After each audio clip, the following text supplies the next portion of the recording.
Iniciamos la... Bueno.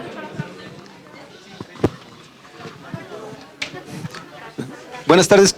Vamos a continuar con esta última sesión sobre emisiones, modelación de la calidad del aire y gestión ambiental, en donde nos van a platicar diferentes temas sobre inventarios, sobre políticas públicas y aplicación de modelos y así como generación de emisiones por drenaje.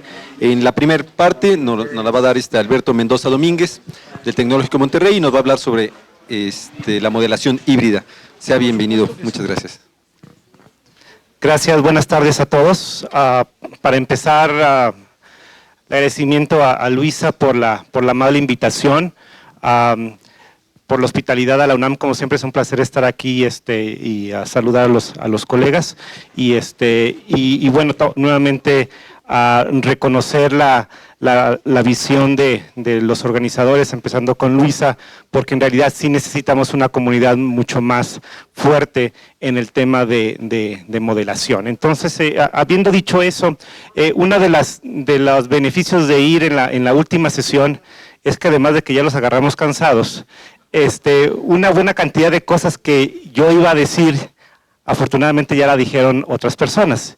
Y de hecho la presentación está pensada un poco en ese sentido, con la suposición de que alguien más me iba a hacer la tarea en ese sentido, poderme enfocar un poco más en el contexto, en algunos mensajes particularmente a los que se van a quedar en el taller, de cosas que creo que deberían estar pensando en la aplicación de los modelos.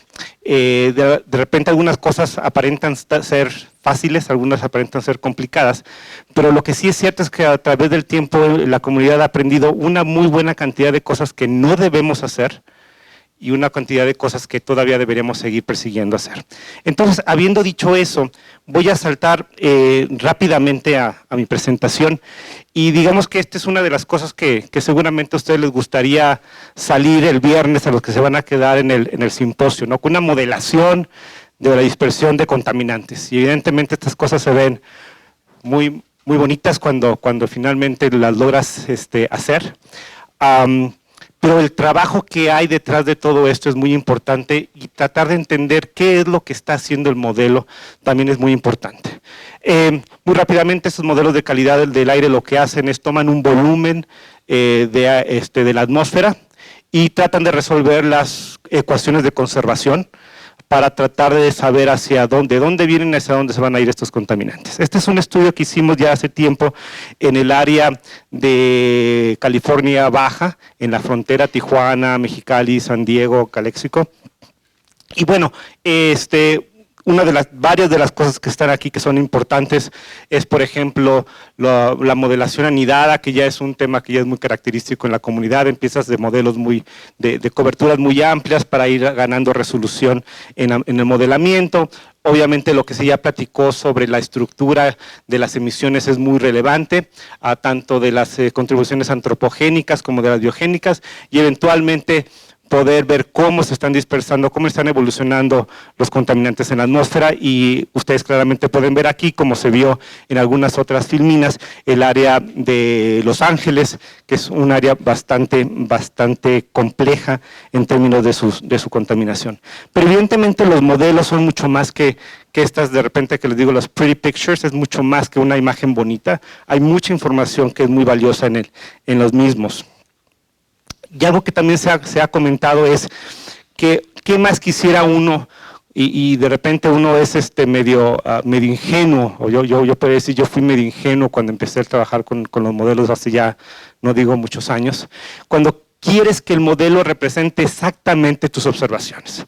Y rápidamente aprendes que eso no va a ser posible, porque hay una muy buena cantidad de suposiciones que están implementadas en los modelos que hace impráctico que así sea.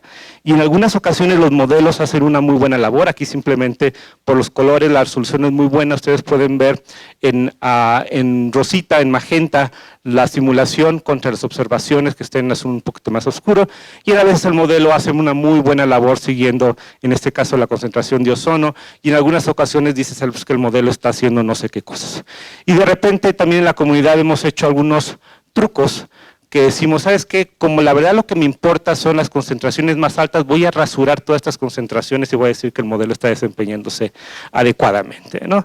Entonces son de las cosas que dices, bueno, ¿qué es lo que me beneficia para lo que está haciendo el modelo? Y otra vez, el tema es entender qué es lo que está haciendo el modelo, qué es lo que sí te permite hacer y qué es lo que no te permite hacer. Y de hecho ha habido una evolución en el aprendizaje de esto de la comunidad, en donde más claramente y de manera más contundente en los últimos varios años, la comunidad se ha alejado un poco del tema de que forzosamente me tiene que dar esta serie de tiempo bien ajustadas, a como lo comentaba el doctor Arthur hace unos minutos, ¿sabes qué? Mira, voy a respetar que tengo una incertidumbre y lo que voy a hacer es tener un conjunto de diferentes corridas de modelación, y en el ensamble de todas esas corridas, entonces voy a suponer que por aquí la tendencia que estoy buscando debería estar. Entonces, en vez de buscar atinarle a la máxima concentración, realmente lo que estamos buscando es tendencias, que el modelo me describa esas tendencias. Y bueno, los modelos te pueden arrojar evidentemente la distribución espacial de concentraciones, por ejemplo de ozono en este caso para un episodio de julio o un episodio de agosto también de ozono, ustedes donde pueden ver las altas concentraciones en las áreas de San Diego, Tijuana, el área de Los Ángeles, en este caso particular teníamos un cierto interés en el área de Mexicali, pero además de las concentraciones de los secundarios, también evidentemente conocer las concentraciones de otros contaminantes criterio, como lo puede ser el monóxido de carbono, los óxidos de nitrógeno, incluso los componentes de la materia particulada fina. Todas estas modelaciones las hicimos en su momento utilizando el modelo CIMAC. Ahora bien, algo que es muy relevante reconocer en los modelos es que los utilizamos para generar escenarios. ¿Qué pasa si sucede algo? Y algunas de las preguntas que hemos hecho típicamente a los modelos es tratar de contestar la pregunta, ¿qué pasa si yo redujera las emisiones en un tanto por ciento? ¿Qué pasa si las aumento en tanto por ciento? ¿Qué pasa si las plantas de generación de energía eléctrica las cambio de ubicación, etcétera, etcétera? Y algo que en la práctica hace ya tiempo se hacía muy rutinariamente es utilizamos lo que le llamábamos el método de la fuerza bruta. Y el método de la fuerza bruta era hacer corrida tras corrida tras corrida, haciendo cambios en los campos de emisión y con base en eso ver la respuesta del modelo. Y eso era altamente ineficiente. Ya desde hace una buena cantidad de tiempo estos modelos nos permiten calcular lo que le llamamos los coeficientes de sensibilidad de primer orden, y hay algunos que también calculan coeficientes de sensibilidad de segundo orden, y lo que permiten estas herramientas que ya vienen con los modelos es permitirnos, sin estar cambiando continuamente nuestra propuesta de la emisión, esos coeficientes de sensibilidad automáticamente me dan el cambio de la concentración con respecto a un cambio en el parámetro que estoy buscando. Y este cambio en parámetro puede ser la emisión, puede ser cualquier parámetro de hecho que está dentro del modelo, y muchas de las ocasiones lo utilizamos para las emisiones. Aquí, por ejemplo, ustedes pueden ver el caso de que qué pasaría a la máxima concentración de ozono si yo cambio las emisiones de óxido de nitrógeno exclusivamente en la región de Mexicali. ¿Y qué pasa si yo cambio qué pasa si yo cambio las emisiones de compuestos orgánicos volátiles exclusivamente en la región de Mexicali? Y yo puedo ver espacialmente cuál es la cobertura, si yo tengo un beneficio o tengo un desbeneficio. Y aquí es donde empiezan a ocurrir cosas muy interesantes reconociendo la no linealidad de la química atmosférica. Por ejemplo, este caso es cómo cambia la sensibilidad en los dominios de modelación si yo tengo un ajuste en las emisiones móviles en Tijuana. Si yo implementara un sistema de control de emisiones de fuentes vehiculares en Tijuana, ¿qué es lo que le pasaría a las concentraciones de ozono? Y lo que de hecho ustedes pueden ver aquí es que el beneficio para Tijuana es muy poquito. Donde realmente tengo el beneficio o el mayor desbeneficio es viento abajo. Entonces cualquier cosa que yo haga en Mexicali, por ejemplo, en algunas ocasiones me va a impactar el área de Mexicali o el área agrícola de Mexicali. Entonces tengo que tener mucho cuidado cuando yo implemente estas estrategias regionales, porque sabemos bien, los contaminantes viajan y la no linealidad otra vez de la respuesta de la química atmosférica me puede meter en en varios problemas. Este es un estudio que ya hicimos hace una buena cantidad en Guadalajara, y aquí como está muy involucrada la filmina, y tiene una muy buena razón para que no me hagan muchas preguntas difíciles, pero básicamente el comentario es, los inventarios de emisiones son de cuidado. Por ahí se comentó en algún momento, si nosotros pudiéramos asignarle a mi ejercicio de modelamiento, ¿dónde es donde tengo las mayores incertidumbres? Las mayores incertidumbres están en el inventario de emisiones. Y entonces, ¿qué es lo que puedo observar en alguno de estos casos? De que nuevamente mi modelo no necesariamente ajusta a las observaciones aquí están con asteriscos, y tengo mi modelo que a veces hace una buena labor con los picos, a veces no hace una buena labor. Aquí, por ejemplo, ustedes pueden ver dos diferentes líneas. Estas dos diferentes líneas representan dos diferentes sistemas para tratamiento de la advección dentro del modelo. Y al final del día, la mayor diferencia o ganancia que yo puedo obtener entre tratar de asegurarme de que tenga una mejor representación en el modelo entre las observaciones y los campos modelados, no está en el ajuste del método de integración numérica que hay dentro del sistema de advección. Sí gano un poquito, pero no gano demasiado en varias ocasiones. Y lo que se puede hacer, y se ha hecho por una buena cantidad de tiempo, es nuevamente algo parecido a lo que comentaba el doctor Arthur en su presentación pasada. Haces una asimilación de datos, pero en este caso lo que se hace es una asimilación de datos químicos con el propósito de cambiar el inventario de emisiones. Entonces la premisa es, si la mayor incertidumbre que tú tienes es en el inventario de emisiones, en otras palabras, no le crees al inventario de emisiones, la pregunta es, ¿qué inventario de emisiones deberías tener tú para que al momento de implementarlo en el modelo, tu ajuste sea mejor entre las observaciones y los datos simulados? Entonces lo que haces una inversión del inventario de emisiones, es una modelación inversa. La matemática es muy parecida a la que presentó el doctor Arthur, no se los voy a comentar, pero los resultados básicamente los pueden representar aquí. Esta línea representa la línea continua, el escenario base de la distribución temporal de las emisiones de óxidos de nitrógeno en este modelo, es el perfil promedio. Y esto que aparece así como que con más cambios, más variaciones, es lo que el modelo dice que debió haber sido el inventario de emisiones real. Y con eso lo que obtienes es en negro, en estos puntitos negros que apenas se alcanzan a ver, es la dispersión de la comparación entre observaciones y los datos simulados. Entre más cercanos están sobre la línea 1 a 1, quiere decir que más parecidas son las dos cosas. Y lo que ustedes pueden observar es que efectivamente, cuando hacemos este ejercicio, en rojo se pinta más cercana a la línea 1 a 1, entonces quiere decir que el modelo está haciendo una mejor labor. Lo interesante de este tipo de actividades es que la asimilación lo haces sobre los precursores, esperando que el ozono se comporte mejor. En otras palabras, tratar de obtener la respuesta correcta por la razón correcta. Y bueno, esos son el tipo de cosas que ustedes pueden empezar a hacer. Un poquito regresando a mi propia historia, yo cuando empiezo a hacer estas actividades después de terminar mi doctorado, una de las cosas que rápidamente descubre uno cuando regresa a México, y desgraciadamente es algo que continuamente todavía uno escucha, es que no hay suficientes datos para hacer modelamiento. El modelamiento es complicado porque los datos son inciertos y demás. Entonces, ¿qué es lo que hace uno? Genera los datos. Entonces, nos hemos dedicado una buena cantidad de tiempo en Monterrey a sacar mejores datos para propósitos de modelamiento. Ahora bien, en este momento hago un paréntesis y ciertamente una de las razones de este taller es que ustedes puedan ver eventualmente las aplicaciones de modelos tridimensionales de calidad del aire, los llamados CTM, Comprehensive Transport Models. Pero es cierto que también existen una muy buena cantidad de modelos adicionales que también pueden ser muy útiles. Lo presentaba la doctora Lynn Russell en el términos de tener modelos receptores. Pero para ello todo eso necesitas modelos.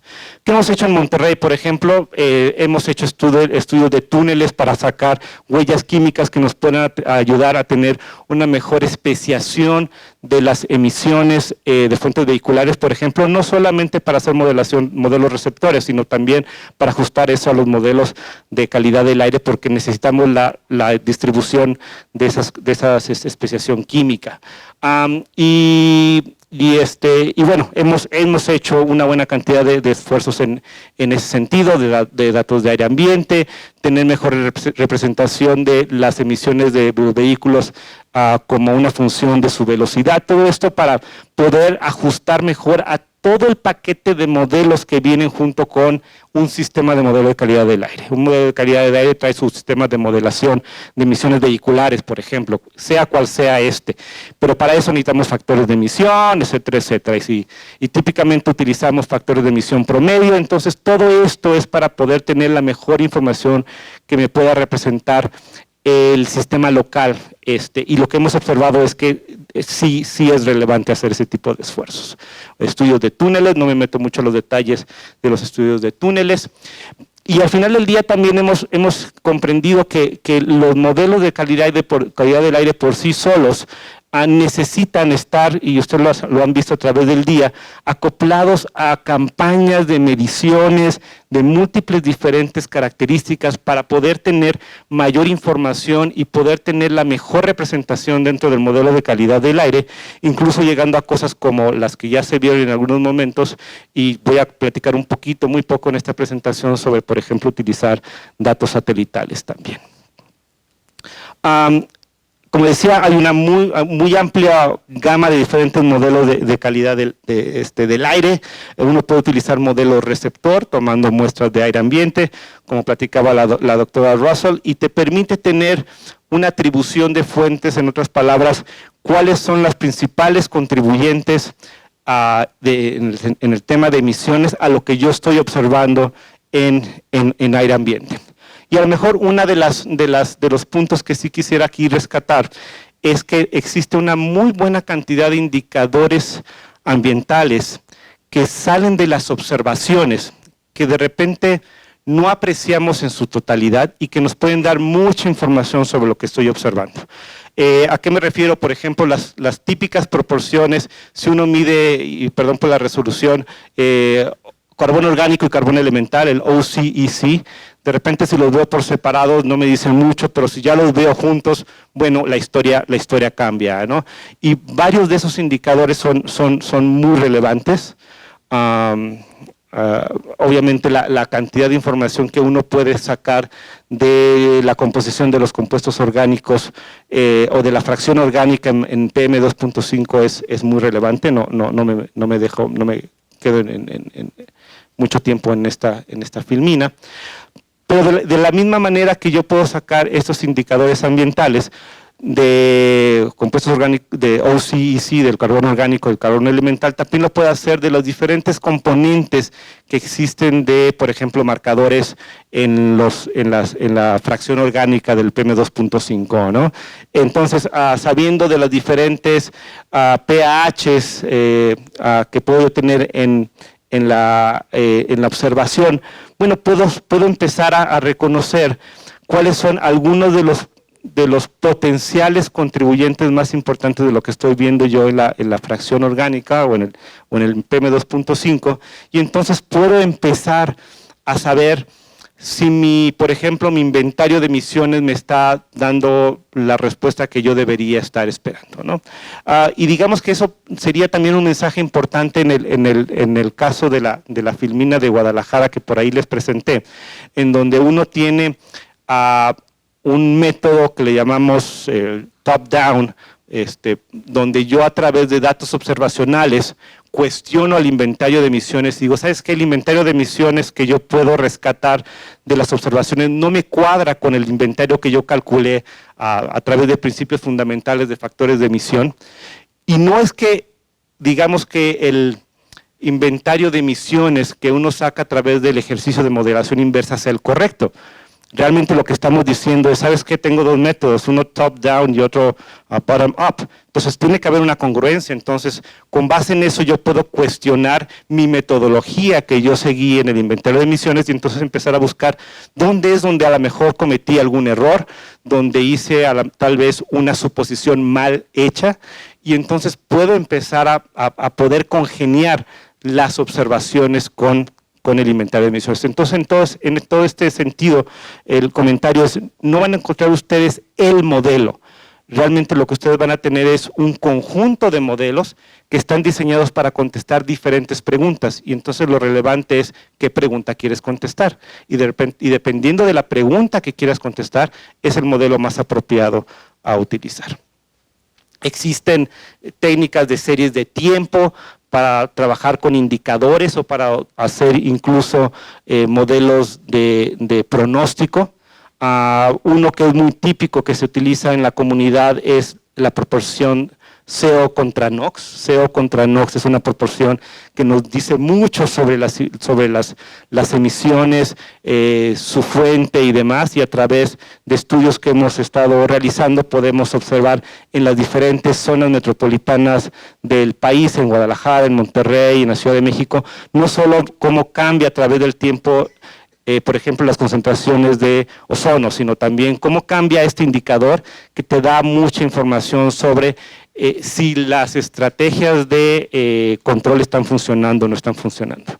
Déjenme regresar un poquito al tema de modelamiento. Este es un ejercicio que hicimos en el noreste del país, en la frontera de Texas con el noreste de México, buscando fundamentalmente ver cuál era la respuesta en estrategias de control en el área metropolitana de Monterrey y en diferentes áreas importantes del norte del país. Y nuevamente lo que hicimos es, calculamos los coeficientes de sensibilidad y para ver cuál era la respuesta si yo, por ejemplo, tengo una reducción en mis VOCs, si tengo una reducción, por ejemplo, en ozono, que ustedes pueden ver muy bien contenida cerca del área metropolitana de Monterrey. Esto es si reduzco al 25%, esto es si reduzco al 50%. Pero yo también puedo hacer NOx, y NOx se ve más interesante. Y NOx típicamente es más interesante, y para los que conozcan un poco el área de la frontera, ustedes pueden reconocer que aquí está las carbón 1 y carbón 2. Bueno, carbón 2, la planta carboeléctrica más grande del país, 1400 megas, que tiene sistemas de control cuestionables, y ustedes pueden ver cómo estas plumas de sensibilidad, de coeficiente de sensibilidad, me pueden impactar del lado de la frontera. Esto no es concentración, es la respuesta del contaminante a los cambios en las emisiones. Si yo reduzco el 25%, si yo reduzco al 50%. Y pueden reconocer la metropolitana de Monterrey. Si yo reduzco las emisiones de óxidos de nitrógeno, aguas abajo inmediatamente tengo un incremento en el ozono, esto es bien conocido, pero después ya aguas abajo tengo una reducción en la misma. Y típicamente hemos utilizado estas herramientas para cuestionarnos, bueno, ¿tu zona es VOC sensible o es NOx sensible?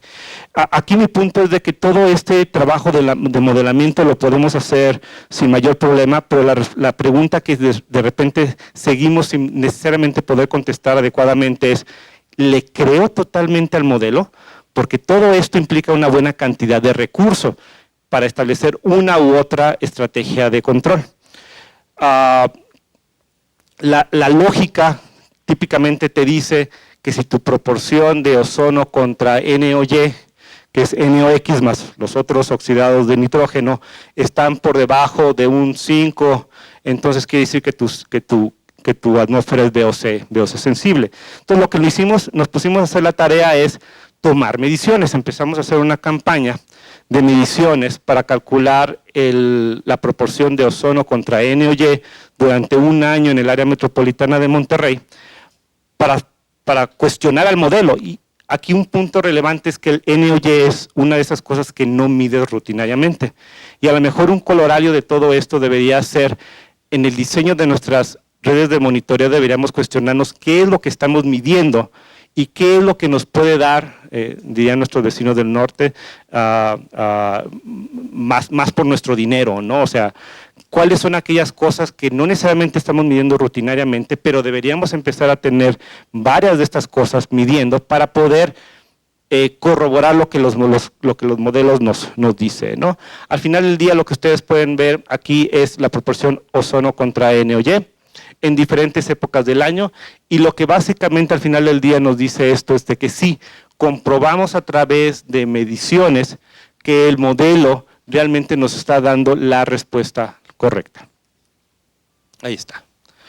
Muy bien, termino con un par de imágenes. Este es algo que también se ha hablado un poco, es ¿y qué hacemos con las imágenes satelitales? Bueno, las imágenes satelitales también nos pueden dar una buena cantidad de información y no necesariamente tenemos que irnos hasta todo el conjunto de herramientas que puedo asimilar toda esta información tal como nos la describía el doctor Arthur. Yo puedo tomar algunos pasos intermedios para poder entender esta información. Yo tengo una columna, que es lo que me da el pájaro, el satélite, lo que me da en este caso lecturas de PM2.5, y la pregunta es, ¿cómo puedo correlacionar yo lo que está observando el satélite con lo que yo observo en el suelo? Porque no es lo mismo. Entonces, a través de una serie de modelos matemáticos, yo puedo tener esa relación de lo que estoy observando en el suelo contra lo que me está dando el satélite, y con eso puedo hacer una extrapolación. Esto no se alcanza a ver bien aquí, pero este es todo el estado de Nuevo León, en diferentes épocas del año. Estos son PM2.5 promedios mensuales, y ahora yo puedo empezar a preguntar cosas más interesantes. Yo no tengo estaciones de monitoreo en superficie en todos estos lugares. Cosas que me puedo preguntar es ¿dónde me gustaría tener una estación de monitoreo? Porque recuerdo al satélite, ahí tengo un hotspot que no alcanzo a ver. Entonces con eso puedo ser más eficiente en mi diseño de estrategias. Hay una buena cantidad de modelos que puedo utilizar. Puedo utilizar modelos de regresión, redes neuronales artificiales, que típicamente también me dan una buena idea y me correlacionan las observaciones meteorológicas con observaciones en suelo, con lo que me dice el satélite, y también puedo utilizar algunos productos de reanálisis como es MERRA2, que incorpora los datos ópticos en un modelo de reanálisis, y ese modelo de reanálisis después a través de un modelo relacional lo puedo correlacionar con mis observaciones en suelo.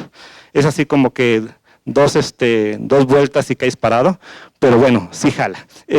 Y esa información, como les digo, nos sirve para poder armar estos mapas que con cada paso de satélite yo puedo empezar a ver cosas que no necesariamente puedo ver con mis otras herramientas, y obviamente son modelos matemáticos nada más.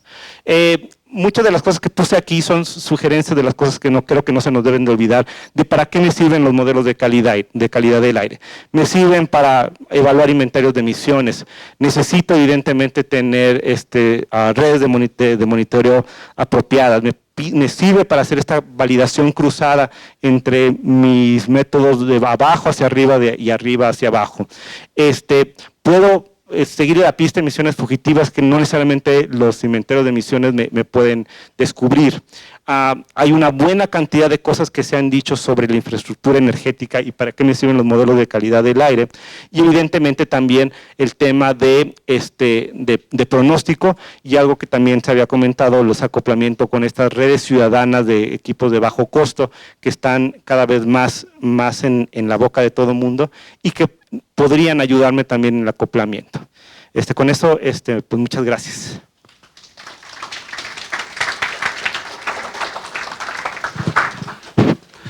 Pues agradecemos la presentación del doctor Alberto Mendoza. Si hay alguien que tenga alguna pregunta. Bueno, a ver, Hugo.